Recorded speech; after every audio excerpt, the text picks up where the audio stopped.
ప్రియమైన దేవుని బిడ్డలారా, యేసయ్య నామములో హృదయ అంతరంగం నుంచి ఉదయకాల సమయంలో శుభవందనాలండి. మార్కు రాసిన సువార్త 11వ అధ్యాయం 24వ వాక్యాన్ని చదువుకుని ఈ రోజు కొరకు మనము ప్రార్థన చేసుకుందాం. అందుచేత ప్రార్థన చేయనప్పుడు మీరు అడుగుచున్న వాటి నెలను పొంది ఉన్నామని నమ్ముడి, అప్పుడు అవి మీకు కలుగునని మీకు చెప్పుచున్నాను.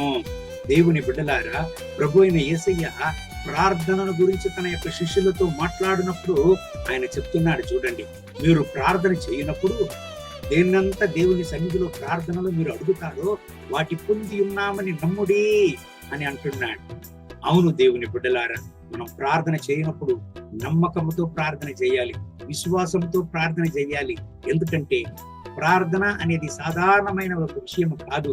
ప్రార్థన అనేది దేవునితో ఉండేటువంటి యొక్క సంబంధము, దేవునితో ఉండేటువంటి యొక్క సన్నిహితమైనటువంటి యొక్క ఆత్మీయ అనుభవము. దేవుని బిడ్డలారా, ప్రార్థన చేయువారు ఏనాటికి చోలిపోరు, ప్రార్థన చేయువారు వెనుకబడిపోరు, ప్రార్థన చేయువారు సిగ్గుపడిపోరండి, ప్రార్థన చేయువారు అవమానపడరు.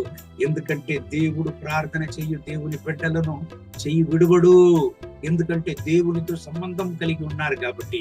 అవును ప్రియమైన దేవుని బిడ్డలారా, ప్రార్థన చేయువారు అపహసింపబడవచ్చు గాని వాళ్ళు అవమానము పొందరు, దేవుని కొరకు సాక్ష్యంగా నిలుద్దురు. ఈ చివరి రోజుల్లో మనం జీవిస్తున్నాం. ఎవరైతే ప్రార్థన చేస్తారో, ఎవరైతే దేవుని సన్నిధిలో ప్రార్థనలో ప్రకాశింపబడతారో వాళ్ళకు విరోధంగా అనేక పోరాటాలు గడిచి వచ్చేది మనం చూస్తున్నాం.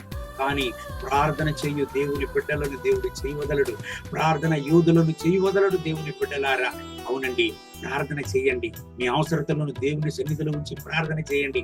మీ కుటుంబ అవసరతలను గురించి దేవుని సన్నిధిలో ప్రార్థన చేయండి. ఖచ్చితంగా మీరు పొందకపోరు.